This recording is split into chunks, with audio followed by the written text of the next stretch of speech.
ఓరుగల్లులో రేపటి CM tour కి అన్ని ఏర్పాట్లు పూర్తయ్యాయి. కాళోజీ కళాక్షేత్రం ప్రారంభంతో పాటు అభివృద్ధి పనులకు శంకుస్థాపన చేయనున్నారు. మరోవైపు ముఖ్యమంత్రి టూర్ ను సక్సెస్ చేయాలని పిలుపునిచ్చారు మంత్రులు.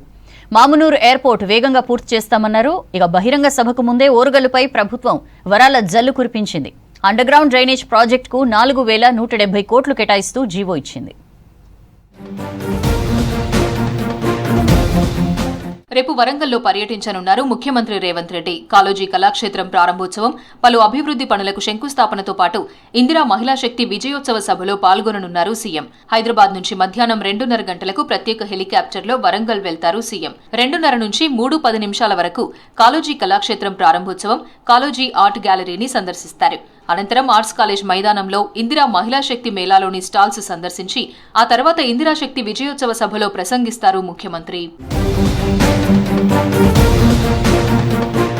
హనుమకొండలో విజయోత్సవ సభకు ఏర్పాట్లు పూర్తయ్యాయి. రాష్ట్రంలో కాంగ్రెస్ ప్రభుత్వం ఏర్పాటై ఏడాదవుతున్న సందర్భంగా సభ నిర్వహిస్తోంది కాంగ్రెస్. 1,00,000 మంది మహిళలతో ఆర్ట్స్ కాలేజ్ మైదానంలో నిర్వహిస్తున్న ఈ సభకు సీఎం రేవంత్ రెడ్డి హాజరు కానున్నారు. సీఎం ప్రారంభించబోయే కాళోజీ కళాక్షేత్రాన్ని అందంగా తీర్చిదిద్దారు అధికారులు. రేపు వరంగల్లో సీఎం సభను సక్సెస్ చేయాలని పిలుపునిచ్చారు మంత్రులు కొండా సురేఖ, శ్రీధర్ బాబు. వరంగల్ అభివృద్ధికి ప్రభుత్వం కట్టుబడి ఉందన్నారు. ఆర్ట్స్ కాలేజీలో సభ ఏర్పాట్లను పరిశీలించారు మంత్రులు. 10 నెలల పాలనపై రేపు వరంగల్లో విజయోత్సవ సభ ఉంటుందన్నారు. ఏదైతే ఎన్నికల మేనిఫెస్టోలో పెట్టడం జరిగిందో ప్రధానమైన అంశాలను మేము అమలు చేసే కార్యాచరణ తీసుకున్నామని, ఈ ఆనందోత్సవ కార్యక్రమంలో పాల్గొనడానికి వేలాది మంది మా కాంగ్రెస్ పార్టీ కార్యకర్తల నాయకులు కూడా దీంట్లో పాల్గొనడం జరుగుతుంది. అభివృద్ధి గురించి కానీ, సంక్షేమం గురించి కానీ, విద్య వైద్యం గురించి కానీ చేసిన కార్యక్రమాలను మరి ప్రజల ముందు పెట్టడానికి ఈ వరంగల్ని ఎన్నుకొని ఇక్కడ సభ నిర్వహిస్తున్నందుకు ముందుగా మా ముఖ్యమంత్రి రేవంత్ రెడ్డి గారికి ప్రత్యేక కృతజ్ఞతలు తెలియజేస్తా ఉన్నాను. వరంగల్ అభివృద్ధికి కట్టుబడి ఉన్నామన్నారు మంత్రి కోమటిరెడ్డి వెంకటరెడ్డి. ఓరుగల్లు అభివృద్ధికి 4170 కోట్లతో పరిపాలనా అనుమతులు మంజూరయ్యాయని తెలిపారు. మంచినీటి సరఫరా వ్యవస్థల నిర్మాణాలు చేపడతామన్నారు. కేంద్రాన్ని ఒప్పించి మామునూరు ఎయిర్పోర్టు సాధించినట్లు చెప్పారు మంత్రి. ఎయిర్పోర్టు విస్తరణ భూసేకరణకు జీవో రిలీజ్ చేసినట్లు తెలిపారు. ఎయిర్పోర్ట్ డెవలప్మెంట్ చేసేందుకు 8 నెలల టైంలోనే పూర్తి చేయాలని ఒక రోడ్ మ్యాప్ పెట్టుకుని ముందుకు పోతున్నాం. మినీ ఏటీఆర్ ఎయిర్క్రాఫ్ట్ కాకుండా పెద్ద ఫ్లైట్స్ కూడా ఏర్పాటు విషయంగా 1.5 years లో చేయాలని రాష్ట్ర ప్రభుత్వం నిర్ణయం తీసుకుని రేపటి సీఎం వరంగల్ సభను అడ్డుకోవాలని చూస్తే తీవ్ర పరిణామాలు ఉంటాయని బీఆర్ఎస్ నేతలను హెచ్చరించారు ఉమ్మడి జిల్లా కాంగ్రెస్ ఎమ్మెల్యేలు, నేతలు. కాళోజీ కళాక్షేత్రంపై దమ్ముంటే చర్చకు రావాలని సవాల్ చేశారు. మీరు బిడ్డ ఇదే విధంగా కనుక రెచ్చగొట్టుడు, ఇదే విధంగా దాడులు చేసుడు, అధికారుల మీద కానీ నాయకుల మీద కానీ దాడులు కనుక చెయ్యాలే, మళ్ళా మేము మా ఓపికను పరీక్షించొద్దు చెప్తున్నా. బహిరంగ సభకు ముందే ఓరుగల్లుపై ప్రభుత్వం వరాల జల్లు కురిపించింది. మామునూరు ఎయిర్పోర్ట్ నిర్మాణానికి ఆటంకాలు తొలగిపోయాయి. భూసేకరణకు 205 కోట్ల నిధులు విడుదల చేస్తూ ఇప్పటికే ప్రభుత్వం జీవో జారీ చేసింది. ఇటు వరంగల్ సిటీ ఫ్యూచర్ డెవలప్మెంట్ ను దృష్టిలో పెట్టుకుని విజన్ 2041 కు సర్కార్ ఆమోదం తెలిపింది. కూడా మాస్టర్ ప్లాన్ ను ఆమోదిస్తూ జీవో 202 జారీ చేసింది. గ్రేటర్ వరంగల్ సిటీ అడ్మినిస్ట్రేషన్ టవర్ల నిర్మాణం కోసం 32 లక్షల నిధులు మంజూరు చేసింది. Inner ring road పొడిగించింది. 8.30 కిలోమీటర్ల ఇన్నర్ రోడ్ నిర్మాణానికి 80 కోట్ల నిధులు కేటాయిస్తూ ఉత్తర్వులు జారీ చేసింది. మామునూరు ఎయిర్పోర్టు అభివృద్ధి, భూసేకరణకు 205 కోట్లు మంజూరు చేయడంపై సీఎం రేవంత్ రెడ్డికి కృతజ్ఞతలు చెప్పారు ఎంపీ కడియం కావ్య. రాజీవ్ గాంధీ అంతర్జాతీయ విమానాశ్రయాల సంస్థ మామునూరు ఎయిర్పోర్టు ప్రారంభానికి ఎన్ఓసీ ఇచ్చిందని వివరించారు. ఎయిర్పోర్టుతో అన్ని రంగాల్లో అభివృద్ధి సాధ్యమన్నారు ఎంపీ కావ్య. ముఖ్యమంత్రి ప్రతి అంశంలో కూడా ప్రతి కేంద్ర మంత్రిని కలవడం కానీ, అక్కడ ఉన్న ముఖ్యులను కలవడం కానీ, వరంగల్కి రావాల్సింది కానీ, తెలంగాణకి రావాల్సినవి కానీ అన్నిటి గురించి అడగడం జరిగింది. ఈ కాంగ్రెస్ ప్రభుత్వ హయాంలో తప్పకుండా మామునూరు ఎయిర్పోర్ట్ అనేది ఒక నిజం అవ్వబోతుంది. గ్రేటర్ వరంగల్ అభివృద్ధి కోసం ప్రభుత్వం 4170 కోట్లు మంజూరు చేసింది. వరంగల్ కార్పొరేషన్లో అండర్ గ్రౌండ్ డ్రైనేజీ నిర్మాణం కోసం ఈ నిధులను మంజూరు చేస్తూ జీవో రిలీజ్ చేసింది. వరంగల్ సిటీ వాసుల చిరకాల వాంఛ నెరవేర్చే దిశగా ప్రభుత్వం అడుగులు వేసింది. రేపు సీఎం రేవంత్ రెడ్డి చేతుల మీదుగా ఈ పనులకు శంకుస్థాపన జరగనుంది.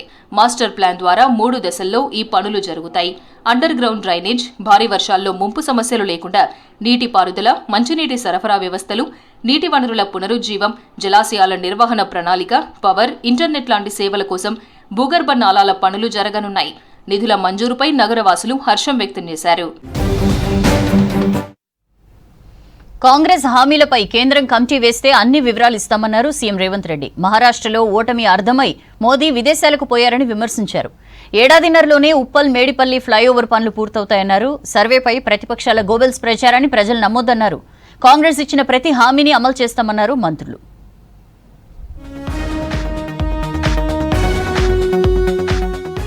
మహారాష్ట్రలో బీజేపీ ఓటమిని ప్రధాని మోదీ ముందే అంగీకరించారన్నారు సీఎం రేవంత్ రెడ్డి.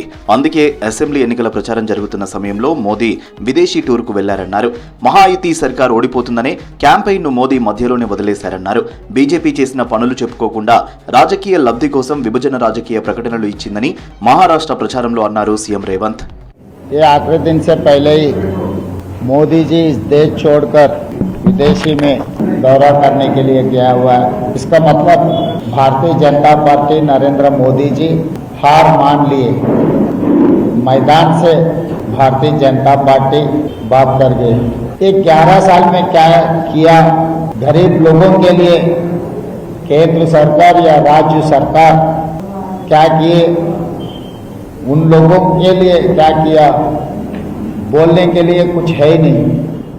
జార్ఖండ్లో ఇండియా కూటమి అధికారంలోకి వస్తుందన్నారు డిప్యూటీ సీఎం బట్టి విక్రమార్క. ఇప్పటికే జరిగిన మొదటి విడతలో కాంగ్రెస్ జేఎంఎం కూటమికి మంచి ఫలితాలు వస్తాయన్నారు. జార్ఖండ్లో ఇండియా కూటమి తరఫున ఎన్నికల ప్రచారం చేశారు బట్టి.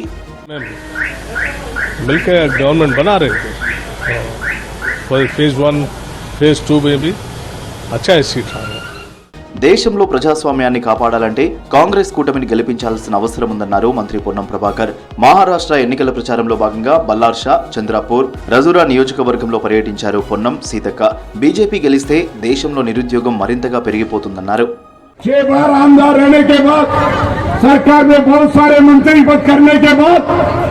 क्या बल्लारपुर का विकास क्या हुआ, बेरोजगार का कितना आधार हुआ, किसको नौकरी दिलाया. हम लोग कभी कांग्रेस की यहाँ से कोई आदमी कांग्रेस का गांधी फैमिली कोई नेता आके यहाँ लाइन से उनको आयरन और को जैसा अमित शाह अदानी आके हजारों ट्रक लेके यहाँ से लूटी करके जाने वाला में हम लोग कहीं नहीं है. దేశానికి రోల్ మోడల్ గా రాష్ట్రంలో సమగ్ర సర్వే కార్యక్రమం చేపట్టామన్నారు మంత్రి పొంగులేటి శ్రీనివాసరెడ్డి. సర్వే వల్ల ఏ ఒక్కరికి ఇబ్బంది ఉండదని, రాజకీయ లబ్ధి కోసమే సర్వేపై ప్రతిపక్షాలు విమర్శలు చేస్తున్నాయని మండిపడ్డారు. సర్వేపై ప్రతిపక్షాల గోబెల్స్ ప్రచారాన్ని ప్రజలు నమ్మొద్దన్నారు పొంగులేటి. దేశానికి ఒక మోడల్ గా, రోల్ మోడల్ గా ఈ సర్వే జరుగుతుంది. అనేక మేధావులు, విద్యావేత్తలు, అనేక కుల సంఘాలు కూడా మొన్న రాహుల్ గాంధీ గారు వచ్చినప్పుడు మాట్లాడింది మీరు చూశారు. అనేక సూచనలు ఇస్తున్నారు. ఇప్పుడు ఈ సర్వే అయితే భవిష్యత్తులో మీకు రావాల్సిన స్కీమ్స్, మీకు వచ్చే రాష్ట్ర ప్రభుత్వం నుంచి కానీ కేంద్ర ప్రభుత్వం నుంచి కానీ వచ్చే బెనిఫిట్స్ అన్నీ మీరు మిస్ అవుతారు అని ఒక గ్లోబల్ ప్రచారాన్ని, అసత్య ప్రచారాన్ని ప్రజల్లోకి తీసుకుపోతున్నారు. ప్రజలంతా దీన్ని గమనించాలి. ఉప్పల్ చౌరస్తా నుంచి నారపల్లి వరకు ఎలివేటెడ్ రహదారి పనులు జరుగుతాయన్నారు మంత్రి కోమటిరెడ్డి వెంకటరెడ్డి. ఉప్పల్ మేడిపల్లి ఫ్లైఓవర్ పనులు మరో ఏడాదిన్నరలోనే పూర్తవుతాయని చెప్పారు. గత సర్కార్ ఆర్ఆర్ఆర్ ప్రాజెక్టు పనులను 2016 నుంచి పెండింగ్ లో పెట్టిందన్నారు. ఆర్ఆర్ఆర్ భూసేకరణకు ఇచ్చే నిధులపై కేంద్రం స్పష్టత కోరితే ఇవ్వలేదన్నారు. హైదరాబాద్, తెలంగాణకు ఆర్ఆర్ఆర్ గేమ్ చేంజర్ అవుతుందన్నారు మంత్రి. ఇవాళ డిజైన్ లేదని చెప్పి జస్టిస్ బీసీ బోస్ కమిషన్ అని చెప్తున్నది. గుజరాత్ బాగుండాలి కానీ నల్గొండ జిల్లా ప్రజలు, రంగారెడ్డి, మహబూబ్, హైదరాబాద్ వాళ్ళు బాగుండొద్దు, ఈ రోగాలు సావాలి, అలాంటి ఇల్లుతో బతకాలని వాళ్ళు కోరుకున్నట్టుంది.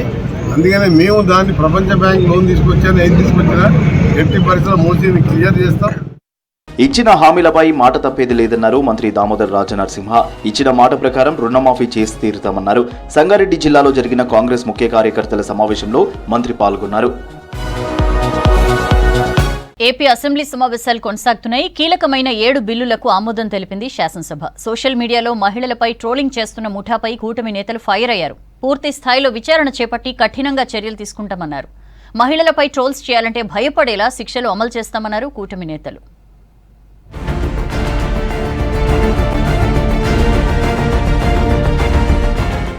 ఏపీ సీఎం చంద్రబాబు అధ్యక్షతన జరగవలసిన రాష్ట్ర కేబినెట్ సమావేశం ఎల్లుండికి వాయిదా పడింది.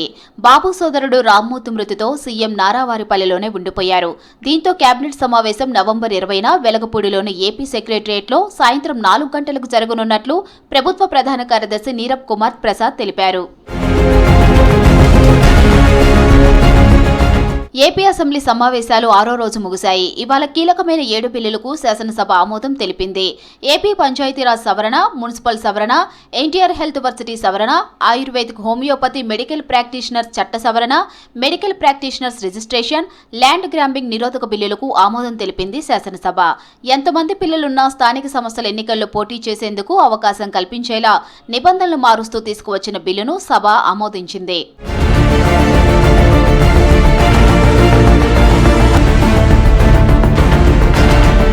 రాష్ట్రంలో మహిళల పట్ల అసభ్యకరంగా ప్రవర్తించిన వారిని, పోస్టులు పెట్టిన వారిని 48 గంటల్లో అరెస్ట్ చేసి రిమాండ్కు పంపిన ఘనత కూటమి ప్రభుత్వానిదేనన్నారు హోంమంత్రి వంగలపూడి అనిత. గతంలో మహిళలపై అత్యాచారాలు జరిగితే వైసీపీ ప్రభుత్వం పట్టించుకోలేదన్నారు. దిశ యాప్ సరిగ్గా పనిచేసి ఉంటే మహిళలపై ఎందుకు అఘాయిత్యాలు జరిగాయన్నారు.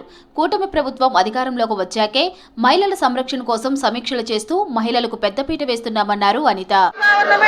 మహిళల భద్రత మీద పెద్దపీట వేసింది. మహిళల భద్రత గురించి ఈ రోజుకి కూడా మేము స్టాండ్ అయి ఉన్నాం. స్పెషల్ కోర్టులు ఏర్పాటు చేసి ఎవరైతే నిందితులు ఉన్నారో వాళ్ళకి త్వరితగతిన శిక్షలు పడేటట్టుగా ఈ రోజు గవర్నమెంట్ తీసుకుంటుంది. మహిళల విషయంలో ఇంక్లూడింగ్ జగన్మోహన్ రెడ్డి తల్లికి చెల్లికి అన్యాయం జరిగిన ఈ రోజు ఈ గవర్నమెంట్ మేము నుంచుంటామని చెప్పి మీ సభాముఖంగా మీ అందరికీ కూడా తెలియజేసుకుంటాం అధ్యక్ష.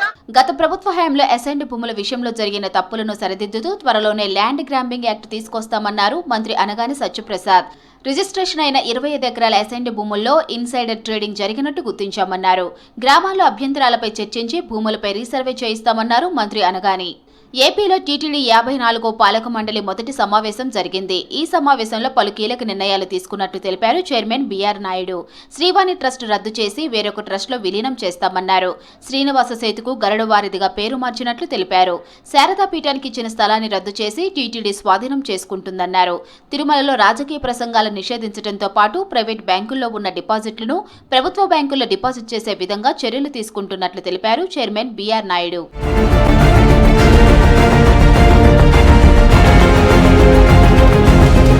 ఆధునిక కవి, సంగీతకారుడు, సామాజికవేత్తగా కనకదాసు అందించిన సేవలు చిరస్మరణీయమన్నారు మాజీ సీఎం జగన్మోహన్ రెడ్డి. గుంటూరు జిల్లా తాడేపల్లి వైసీపీ కేంద్ర కార్యాలయంలో కనకదాసు జయంతి సందర్భంగా ఆయన చిత్రపటానికి పూలమాలలు వేసి నివాళులర్పించారు. ఈ కార్యక్రమంలో మాజీ మంత్రి ఉషశ్రీ చరణ్, పలువురు వైసీపీ నేతలు పాల్గొన్నారు.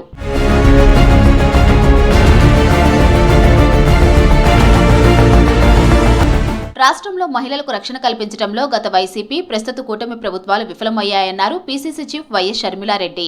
పరస్పర ఆరోపణలతో మహిళల మాన ప్రాణాల మీద రాజకీయాలు చేస్తున్నారని ఎక్స్లో పోస్ట్ చేశారు. గడిచిన 10 ఏళ్లలో సుమారు 2 లక్షల కేసులు నమోదయ్యాయంటే రాష్ట్రంలో మహిళలకు ఏ స్థాయిలో భద్రత ఉందో అర్థమవుతుందన్నారు. కేసు ఛేదించవలసిన పోలీసులు కక్ష సాధింపు చర్యలకు వాడుతున్నారే తప్ప ప్రజలకు భద్రత కల్పించాలని వైసీపీ, కూటమి నేతలకు లేదన్నారు షర్మిల.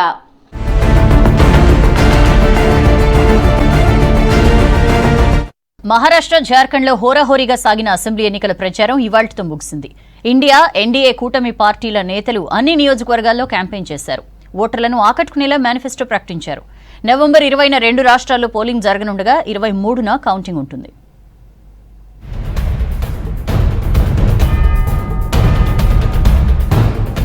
మహారాష్ట్రలో హోరాహోరీగా సాగిన అసెంబ్లీ ఎన్నికల ప్రచారం ముగిసింది. మహారాష్ట్రలో 5 గంటలకు ప్రచారం ముగియగా జార్ఖండ్తో పాటు నక్సల్స్ ప్రభావిత ప్రాంతాల్లో 4 గంటలకే క్యాంపెయిన్ పూర్తయింది. చివరి రోజు కావడంతో ప్రచారం హోరెత్తించారు ప్రధాన పార్టీల నేతలు. జాతీయ స్థాయిలో జమిలీ ఎన్నికల కోసం సన్నాహాలు కొనసాగుతున్న వేళ 2 రాష్ట్రాల ఎన్నికలను ప్రతిష్టాత్మకంగా తీసుకున్నాయి ఎన్డీఏ, ఇండియా కూటములు.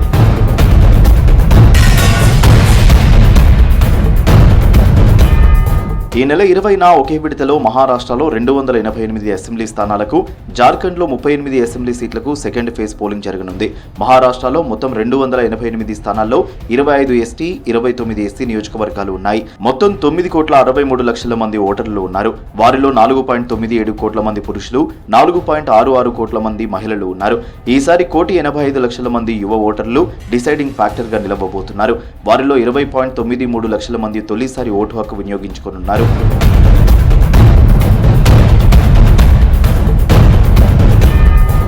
ఎన్నికల ప్రచార చివరి రోజు ఆయా పార్టీల అగ్రనేతలు ముమ్మర ప్రచారం నిర్వహించారు. క్యాంపెయిన్ లాస్ట్ డే కావడంతో సుడిగాలి పర్యటనలు చేశారు. ఎన్డీఏ, ఇండియా కూటమి పార్టీలు గెలిపే లక్ష్యంగా వ్యూహాత్మకంగా ప్రజల్లోకి వెళ్లాయి. జార్ఖండ్ ఫస్ట్ ఫేజ్ ఎన్నికలు తమకే అనుకూలమని ధీమాతో ఉన్నాయి రెండు కూటమి పార్టీలు. ఓటర్లను తమ వైపు తిప్పుకునేందుకు కొత్త నినాదాలతో రెండు కూటమి పార్టీలు ముందుకెళ్లాయి. స్థానిక అంశాలకే అధిక ప్రాధాన్యత ఇస్తూ మేనిఫెస్టోలో పలు అంశాలను ప్రజలకు వివరించాయి. మహాయుతి, ఎంబీఏ కూటములు తమ మేనిఫెస్టోల్లో ప్రధానంగా యువత, మహిళా ఓట్ల కోసం ఎక్కువ హామీలను ప్రకటించాయి.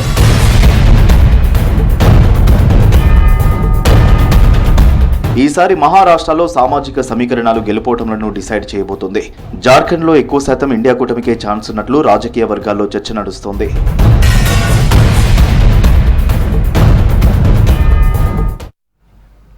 ఢిల్లీ కాలుష్యంపై సుప్రీంకోర్టు జోక్యం చేసుకుంది. రికార్డు స్థాయిలో ఎయిర్ క్వాలిటీ పడిపోతుండటంతో జీఆర్ఏపీ స్టేజ్ 4 గైడ్ లైన్స్ ను ఎన్సీఆర్ ప్రభుత్వాలు కఠినంగా అమలు చేయాలని ఆదేశించింది.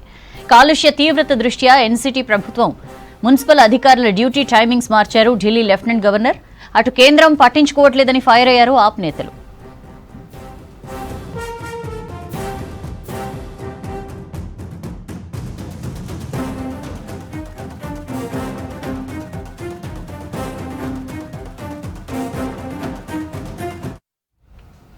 That's all for now.